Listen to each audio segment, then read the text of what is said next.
Amhara are one of the two largest ethnic groups in Ethiopia, occupying largely central and western Ethiopia and parts of the north. The Amhara culture has dominated Ethiopian history in general. All but one of Ethiopia's emperors were Amhara. The Ethiopian states that the Amhara inhabit include Wollo, Gojam, Gondor, and North Showa. In general, the Amhara people typically think of themselves in terms of their regions, rather than a distinct ethnic group. The Amhara culture was so prevalent that it's been seen as being synonymous with the Ethiopian state as a whole. They've also historically been called Abyssinians, and they built one of the most popular and long-lasting empires in all of African history. Some scholars claim that the ancestors of the Amhara came from southern Arabia and intermarried with the local African population in the Wollo area. From there, it's believed that the Amharic language and culture spread. Gez, the language of Aksum, is the foundation of the Amharic language and writing system, the Gez script. The Amhara themselves claim that the first Ethiopian kingdom was established by Menelik I, who was the son of the Queen of Sheba and the Judean king Solomon of the Christian Bible. The Amhara call her Queen Makeda. She's also frequently described as the Queen of the South in the Kebra Nagast, a written account of the epic around the 14th century. This Queen of the South was very beautiful in face, and her stature was superb. Her understanding and intelligence, which God had given her, were of such high character that she went to Jerusalem to hear the wisdom of Solomon.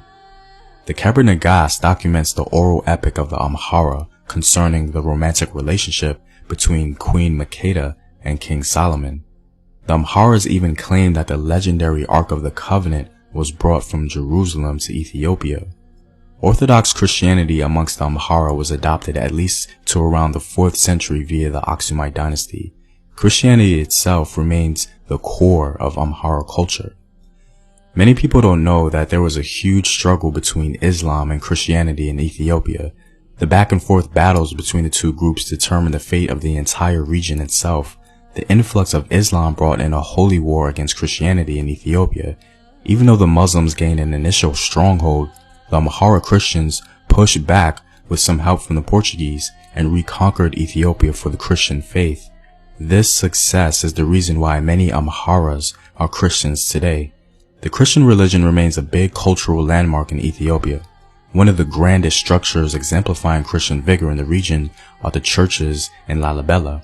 The churches no doubt has one of the most unique architectural styles in the world. The 19th century brought about the expansion of the Amhara political dominance as the region was brought under imperial Amhara control. From the north, foreign invasion from the Ottomans of Egypt and Mahdists of Sudan were fought off, and the Italian advance into Ethiopia was famously stopped by the Ethiopian army of Menelik II at the Battle of Adwa. This allowed the Amharic Empire to be free from colonial rule, while the rest of Africa was being swallowed up. Amhara painting is the dominant art form in modern-day Ethiopia, and is largely done in the context of their Christian faith.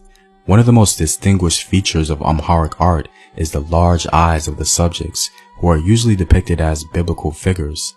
The architecture of the Amhara is also quite impressive.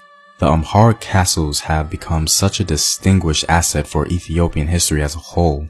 These castles in the capital city of Gondar served as a residence of the emperor largely in the 17th century. The Amhara were so dominant that other ethnic groups in Ethiopia began to feel a little too much pressure from the Amharization, if you will, of Ethiopia. This brought about a lot of tension and unrest in the 20th century. Despite all of this, the legacy of the Amhara is undoubtedly one of the greatest in all of Africa. Well, I'm all out, guys. Don't forget to go to Afrographics.com to see illustrative infographics on the Amhara Empire of Abyssinia.